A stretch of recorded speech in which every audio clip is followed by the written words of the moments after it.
organizar e padronizar todos os processos da sua clínica. Este é o segredo.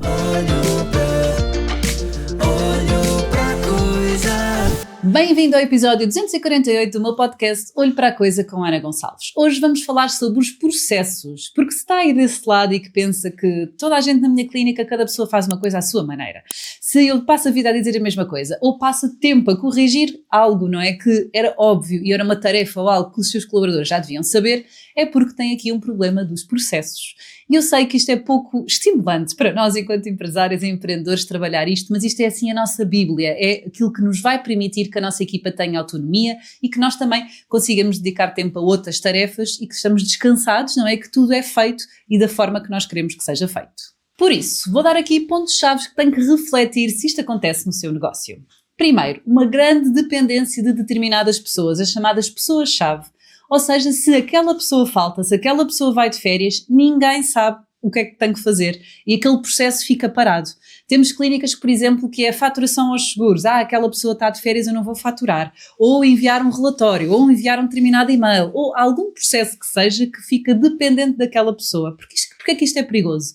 Não só porque a sua clínica, os processos da sua clínica não podem parar, não podem depender daquela pessoa, como esta pessoa pode ficar doente, pode ir embora e ela leva o conhecimento daquela tarefa. E isto não pode acontecer. Tem que estar documentado todas as tarefas que esta pessoa faz, incluindo você mesmo. Se quando não está na clínica ninguém sabe fazer os pagamentos, se quando está na clínica ninguém sabe fazer uma determinada coisa, deve documentar esse processo. Mesmo que agora ainda não delega a outros, é importante que não haja dependência de ninguém na estrutura, nem mesmo de nós próprios. Isto custa, dói ouvir, mas é verdade.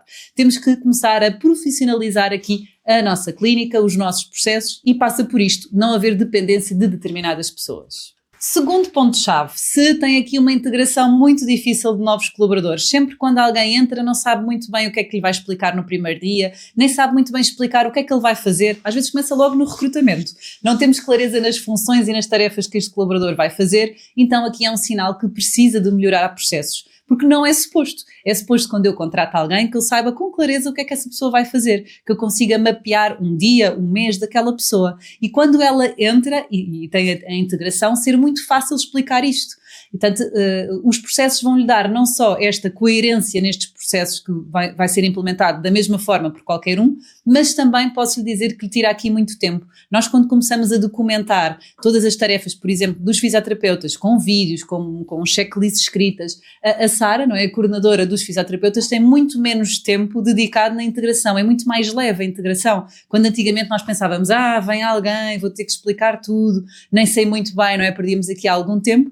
Desta forma eu consigo ter uma facilidade, não é, na integração deste nosso colaborador. Terceiro ponto-chave, tem que estar atento. Erros consistentes, sempre constantes no dia-a-dia. Se existem determinadas tarefas que estão sempre a acontecer estes erros, então há muitos erros no agendamento, as pessoas vêm a horas erradas, há pessoas que não pagam, há pessoas, o que seja, não é? Há desmarcações, há exames que ficam por entregar que não estão a ser entregues. Significa o quê? Que não existe aqui esta consistência, não é, nos processos e existem aqui erros no dia-a-dia. E isso significa das duas uma, ou não tem documentado o processo, ou ele está muito difícil e não é aplicado no dia-a-dia. Porque isto também nos acontece, que sou eu, a Ana, que vou dizer como é que eu quero que as coisas façam, mas depois no dia-a-dia não há um mundo ideal, não é? Está alguém na recepção, por exemplo, e está a atender o telefone, e há alguém também a chegar, e a pessoa não consegue concluir o processo. Portanto, é muito importante documentar o processo e, neste caso, também irmos averiguando e irmos percebendo se este processo está bem implementado, se a pessoa que lá está tem sugestões para implementar de outra forma.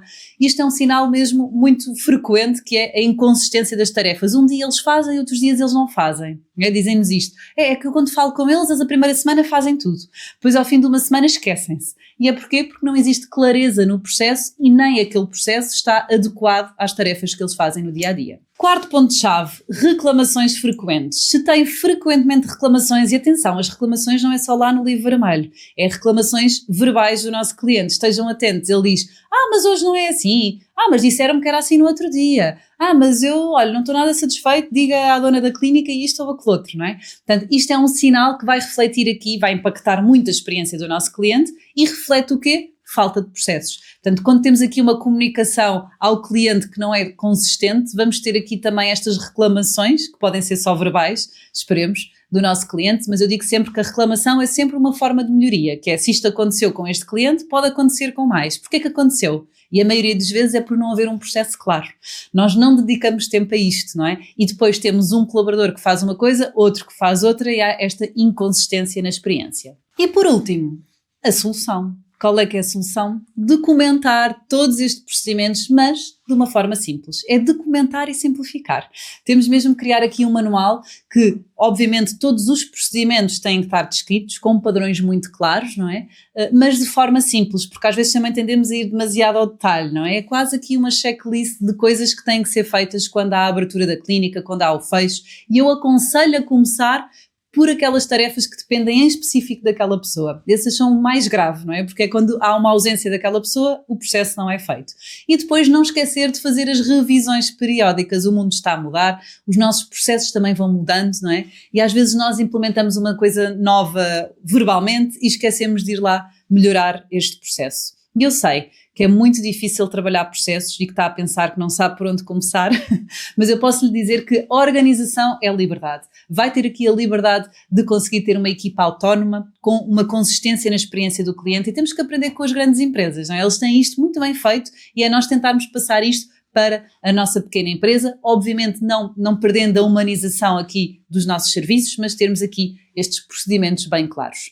Se isto é um assunto que lhe interessa e que pensa, eu tenho mesmo que trabalhar aqui o meu manual de procedimentos, este é um assunto que nós desenvolvemos no nosso curso Clínicas de Sucesso. Estão abertas as inscrições para a turma 14. É verdade, já foram centenas de empreendedores que fizeram o nosso curso e que percebem que o manual de procedimentos é aqui a nossa bíblia para termos a liberdade e uma clínica que não depende de nós. Vou deixar aqui o link para contactar com a nossa equipa e perceber se o Clínicas de Sucesso é o curso ideal para si ou não. Se tem uma clínica, se é líder de uma equipa em saúde, tenho a certeza que este vai ser o curso certo para investir. Por aqui, temos encontro marcado para a semana e até lá, bons negócios.